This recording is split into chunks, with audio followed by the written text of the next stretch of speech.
وشفيعنا ونبينا ومولانا محمد وعلى اله واصحابه وسلم صلى الله تعالى عليه وعلى اله واصحابه وبارك وسلم. سورہ نام سورہ نمبر 6 کی آیت نمبر 153 کا درس ہونے والا ہے. اللہ سبحانہ ہم سب کی نشست کو بیٹھک کو حاضری کو قبول کرنا. اللہ پاک ارشاد فرماتا ہے یتیم کے مالوں کے قریب نہ جاؤ.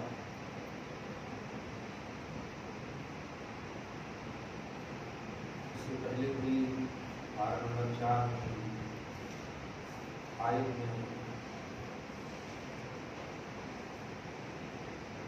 یتیم کے مالوں کے حوالے سے جو لوگ ظلمن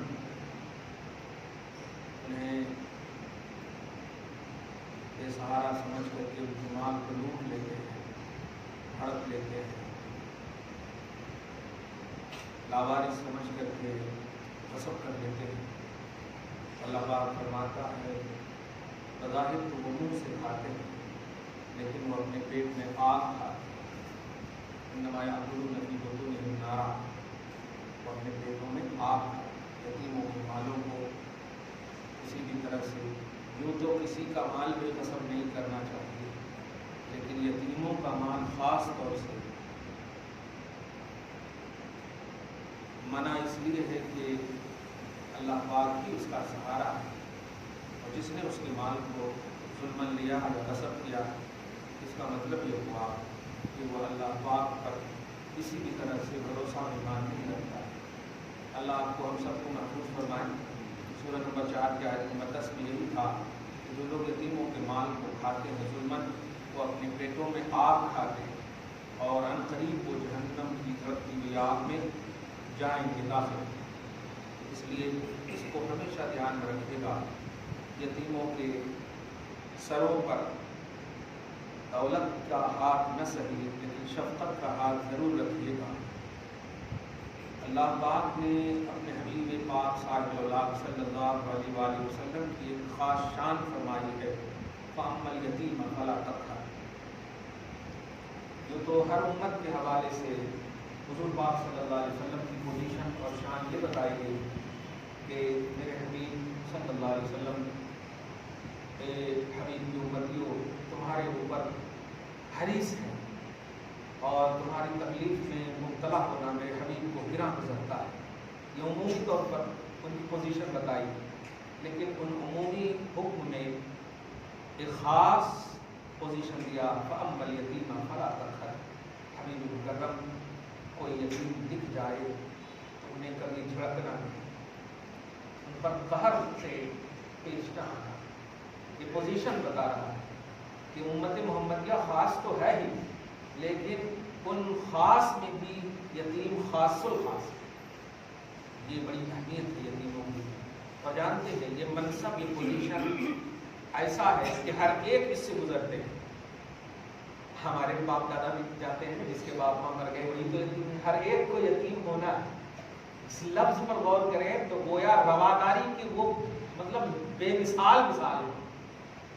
ہر ایک یتیم ہے. آپ کے والد کا انتقال ہو گیا, آپ یتیم ہیں. ہمارے والد کا انتقال ہو گیا, یتیم ہے. یتیم سب ہو سکتے. اس کا مطلب یہ ہوا کہ کسی پر ظلم نہ کرنا. کیا بات ہے, کسی کے مال کو نہ غصب, کسی کے مال کو نہ ہڑپنا. بظاہر آپ سمجھتے ہیں کہ ہم وکلا کے ذریعے سے, ایڈوکیٹ کے ذریعے سے ہم نے کیس جیت لیا اور سیلیبریٹ کرنے لگتے ہیں. گھروں میں آپ خوشیاں مناتے ہیں, بیویاں خوش ہیں, اچھے اچھے کھاتے ہیں, لیکن آپ ذرا سا بھی اگر تنہائی میں سوچیں گے کہ کیا واقعی ہم نے کیس جیتا ہے یا ہار گئے ہیں خود کو, کیا اللہ پاک اس سے راضی ہے؟ ہم نے اپنی بہن کا مال, ہم نے اپنے بھائیوں کا حق صرف یہ کہتے ہوئے غصب کر لیا کہ نہیں ہم نے سعودی عرب سے باپ کو زیادہ پیسہ بھیجا تھا, زیادہ حقدار ہے. امیری غریبی نہیں دیکھی جاتی حقوق میں.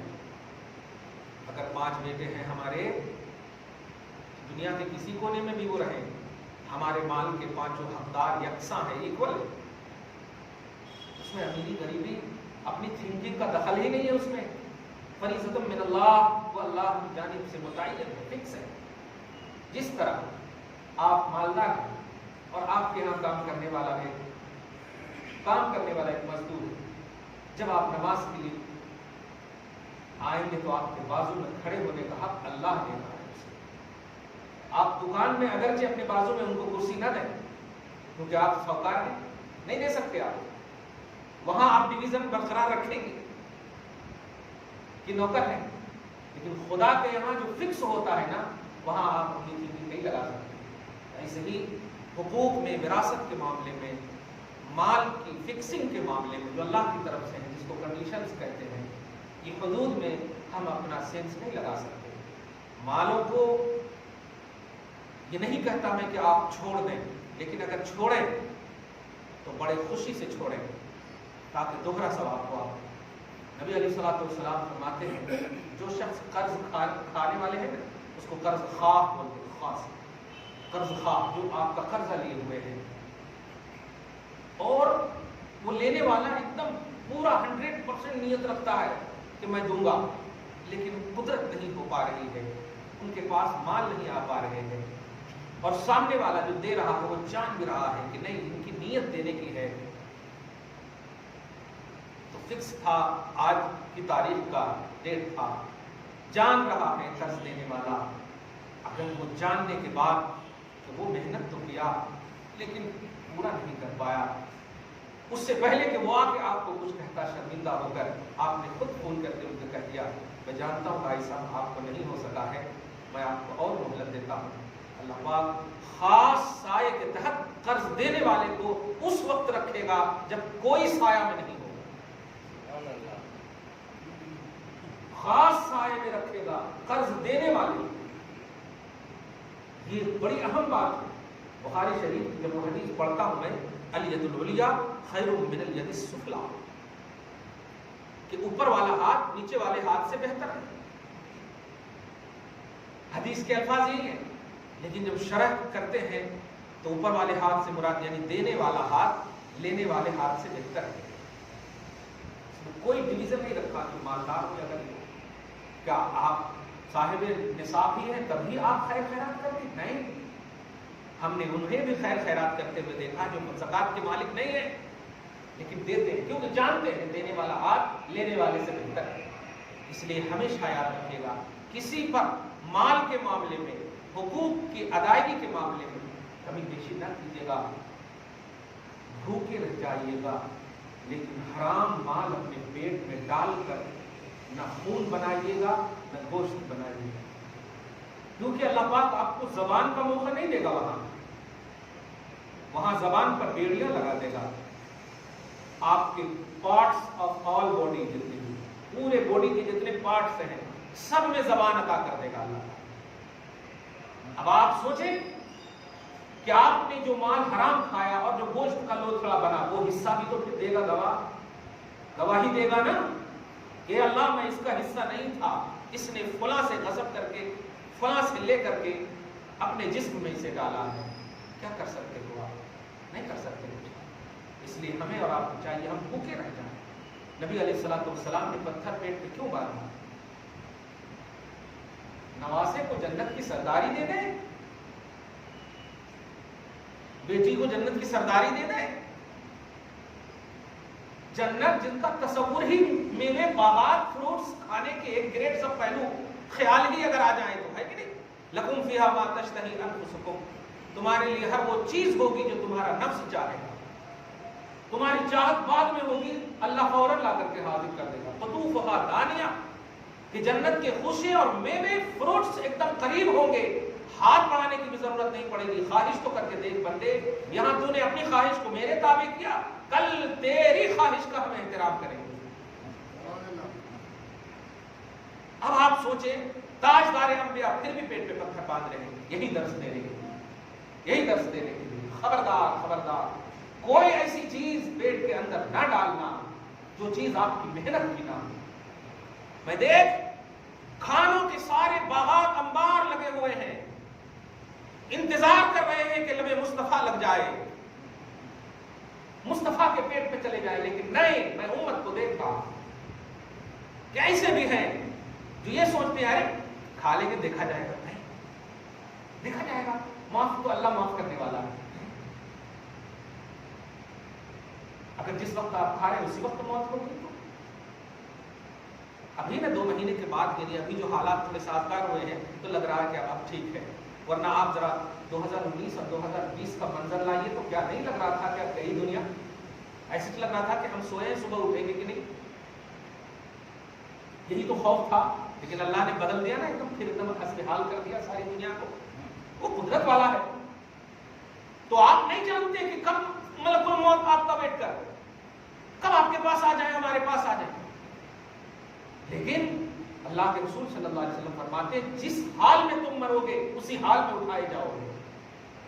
یہ رشوت خوریاں، سود خوریاں، یہ ساری چیزیں جو ہمارے اندر گئی ہوں گی، کیا جانتے ہیں؟ حدیث میں کا مفہوم بھی بتا رہا ہوں. جب انسان حرام کھاتا ہے تو حرام کھانے والی چیز جو ہے ایکسٹرا کم بنتی ہے، فضلہ کم بنتی ہے، گوشت اور خون زیادہ بنتی ہے. ایک دم دنیاوی اس کی مثال دو، اچھی چیز برے ہونے میں دیر نہیں لگتی، لیکن بری چیز اچھی نہیں ہوتی. کھل کر ایک مثال دے دو، کھانا پائخانہ بن سکتا ہے لیکن پائخانہ کھانا نہیں بن سکتا. صحیح ہے کہ ایک دم کلیئر بات ہے. آب زمزم معاذ اللہ ثم معاذ اللہ، اگر پیشاب مل گیا تو ناپاک ہو سکتا ہے لیکن کبھی پھر وہ پاک نہیں ہو سکتا. صحیح ہے. یہ ہے عنوان کہ اگر کھا لیا آپ نے تو یہ بول بھی نہیں سکتے آپ، دیکھا جائے گا توبہ کر لیں گے. بن جو گیا ہے گوشت، وہ کیا کرو گے آپ؟ بن جو گیا ہے ڈی این اے آپ کا، خون جو بن گیا ہے وہ کیا کریں گے آپ؟ ہرگز نہیں. پیٹ پہ پتھر باندھنا میرے نبی کی سنت ہے. یہ کب سنت ادا ہوگی؟ کہ جب آپ ایک وقت نہیں کھائیں گے اور چوری کرنے لگیں گے، غصب کرنے لگیں گے. میں جب میرے کیسز آتے ہیں دارالفتہ میں، ہمارے اچھے بڑے پڑھے لکھے ماشاءاللہ، حضرت سعودی عرب سے ہم ابا کو اتنا پیسہ بھیجے اور یہاں ہماری بہن کو دیکھ چھوڑے، ان کی شادی میں بھی ہم اتنا بھیجے، یہ بھیجے. اب میں صرف بول رہا ہوں کہ گھر ہمارے نام لکھ دو. مان ہی نہیں اب تو. اب میں کیا جواب دوں؟ مجھے خود ایک دم ایسا لگ رہا ہے کہ عذاب الہی نازل نہ ہو جائے. کیسی تھنکنگ ہے. ایک ہی لفظ کہتا ہوں، تم گئے تھے سعودی عرب یا ابا بھیجے تھے؟ وہاں سے کمائی کا تو حساب لے رہے ہو، لیکن جب بھیجے گئے تم کمائے تھے جو بھیجے گئے تھے. تمہیں معلوم ہے کہ ماں نے پازیب بیچا تھا، ماں نے اپنے کان کے آئرن بیچا تھا، ماں نے اپنے سونے اور زیورات بیچے تھے تمہیں بھیجنے کے لیے. وہ تم بھول گئے. وقت کی ضرورت کے وقت 1 روپیہ بھی اگر کام آ جائے نا تو 1 لاکھ سے بہتر ہے اگر ضرورت نہ ہو اس پیسے کی. تو اس کو بھول گئے تم. اس کے بعد بتاؤ، تم جب پیسہ بھیج رہے تھے تو کیا تمہارے منہ سے یہ جملے نہیں نکلے تھے ابو آپ کی دعا سے میں خوب کما رہا ہوں، آپ جو چاہے کر لیں؟ بولے تھے کہ نہیں؟ جب بولے تھے اور ابا نے جو چاہا کر لیا، وہ کھا لیتے تو آج پیسہ رہتا نہیں، لیکن اس نے تیری بہن کے گھر کو آباد کیا ہے اور تو آج حساب لے رہا ہے اس بات سے. جب خوشیوں کی دنیا میں تھا تو ابا کو پوری اجازت دے دی، جو چاہو آپ کرو. اور جب آج آپ جاب لیس ہو گئے ہو تو وہ ساری چیزیں تمہیں یاد آ رہی ہیں. کاش تو کہہ دیتا ہے ابا کل جس طرح آپ نے محنت کر کے مجھے باہر بھیجا تھا، آج بھی آپ کے لب کے ہلنے ہلانے کی ضرورت ہے، دعا کر دیجیے، انشاءاللہ اللہ تعالیٰ قبول کر دے گا اولاد کر. ایسا نہ کرنا کبھی بھی. اگر میرے باپ نے آپ کی محنت کے، ہماری محنت کے 1 روپیے بھی کھا کر آپ کو دعا دے دیے ہے نا، تو آپ کروڑوں روپے بھی کما لو گے نا، تو اس دعا کی برکت نہیں آپ کو مل سکتی. لیکن اگر آپ نے حساب لے لیا اس کا تو آپ گئے کام سے. آپ ذرا غور کرتے ہیں، اللہ پاک نے فرمایا عبادت کرو میری، اور سڈنلی فرمایا کہ شرک نہ کرنا، اور فوراً فرمایا کہ ماں باپ کا ادب کرنا. شرک نہ کرنا اور ماں باپ کا ادب کرنا. لا تشرکوا بہ شیئا وبالوالدین احسانا، میرے ساتھ کسی کو شریک نہ کرنا اور ماں باپ کا ادب و احترام کرنا. ذرا ہم غور کر رہے ہیں اس میں.